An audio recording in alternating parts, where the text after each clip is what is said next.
What you're seeing and hearing is, as far as I'm concerned, one of the best looking Porsches since the 911 Sport Classic. This is the brand spanking new Porsche GT3 Touring, or Touring package, as you should call it, because it's a package just like the Weissach package. This is the Touring package, and what that means is that you get a Porsche GT3 without the massive rear wing. To me, it looks so much better without the rear wing. Because it's no longer there, it doesn't distract you from those clean and beautiful 911 lines. And there are a few more differences, not a lot. And technically it's all the same. So that means it has double wishbone suspension up front.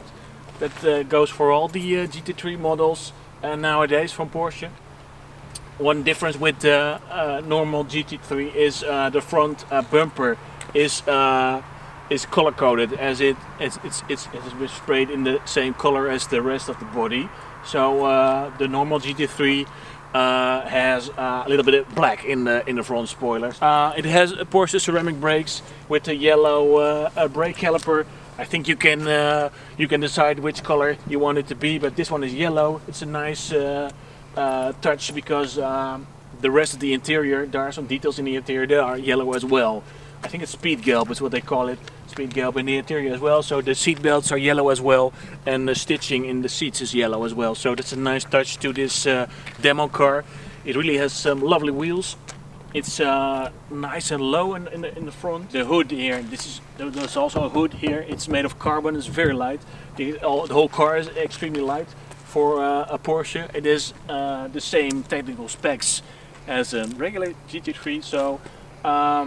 Big difference though is on the technical side is that this car has this spoiler, so not the big one, as I said earlier.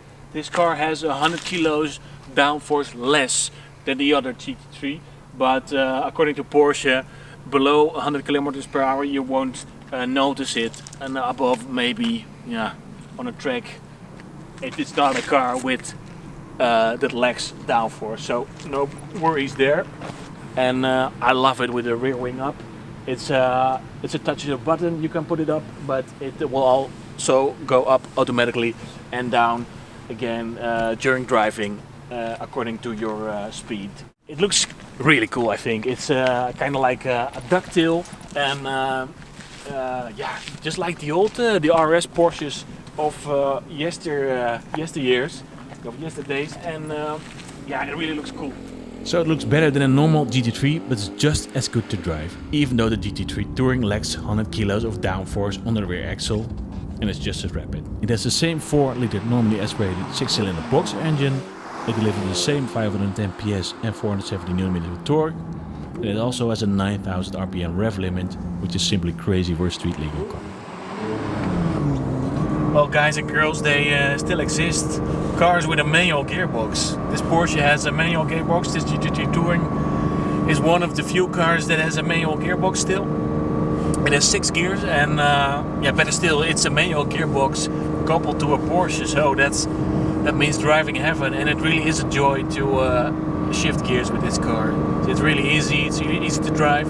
Easy to drive off with the car in first gear. And what an engine is there in the back. It's an absolute gem of an engine. It's the 4-liter boxer engine, the 6-cylinder boxer. It sounds amazing. Which brings me to the one and only disadvantage the GT3 Touring has to offer. The noise, not the sound, this thing makes when driving on the highway. It's really noisy at speeds of 100 kilometers and beyond, which makes it less suitable for daily driving. And which makes me wonder why Porsche called it a GT3 Touring after all.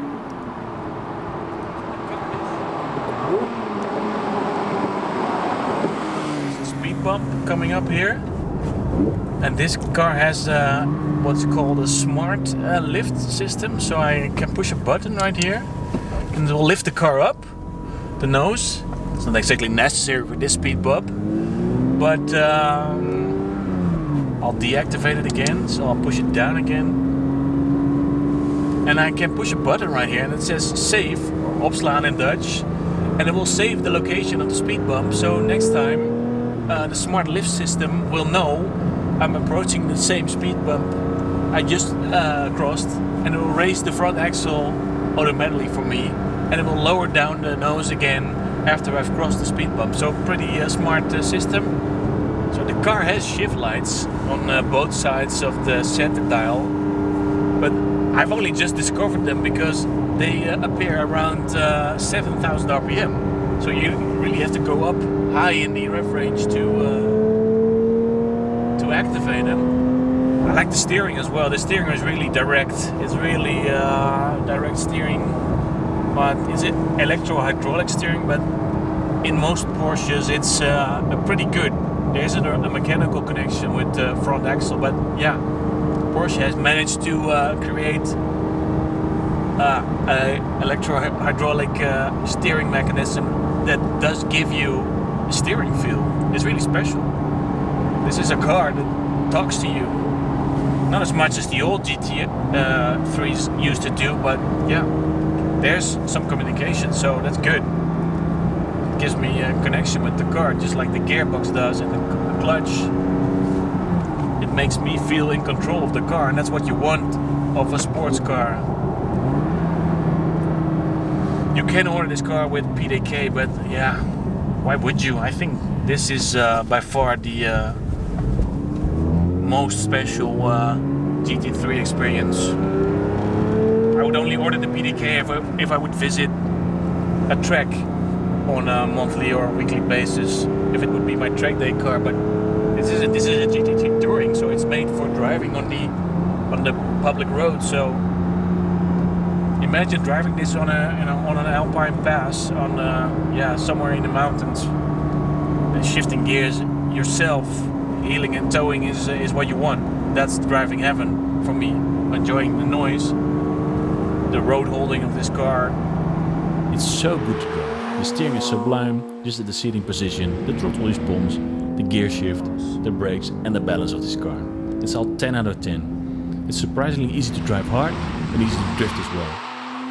If you want to experience one of the best and best looking cars Porsche has to offer, and you don't need a wing the size of a picnic table because you're not a track day kind of guy or girl, buy a GT3 Touring.